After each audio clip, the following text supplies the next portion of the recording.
दोस्तों, एकमात्र भरोसेमंद MS न्यूज़ चैनल में आपका एक बार फिर से स्वागत है। दोस्तों, बहुत बड़ी अपडेट आ रही है BSNL की तरफ से।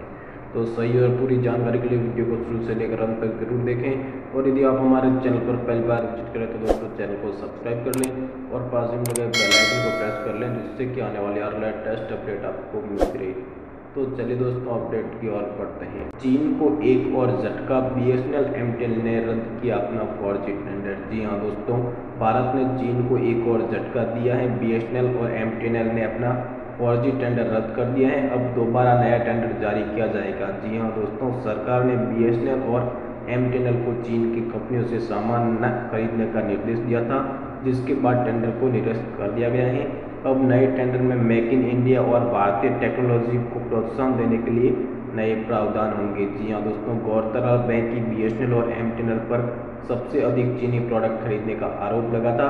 इसके बाद सरकार ने निर्देश जारी किया था कि सरकारी कंपनियां चीन की कंपनियों से सामान खरीदने से परहेज करें। टेलीकॉम मंत्रालय की ओर से जारी निर्देश में कहा गया था कि 4G फैसिलिटी के अपग्रेडेशन में किसी भी चाइनीज कंपनियों के बनाए उपकरणों का इस्तेमाल न किया जाए।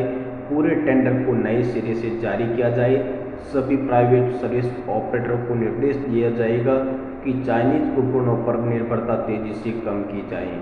तो दोस्तों, मेरे द्वारा दी गई जानकारी पसंद आए तो वीडियो को लाइक और शेयर करें। और यदि आप हमारे चैनल पर पहली बार विजिट करें तो दोस्तों चैनल को सब्सक्राइब कर लें और पास में लगे बेल आइकन को प्रेस कर लें, जिससे कि आने वाली हर लेटेस्ट अपडेट आपको मिलती रहे।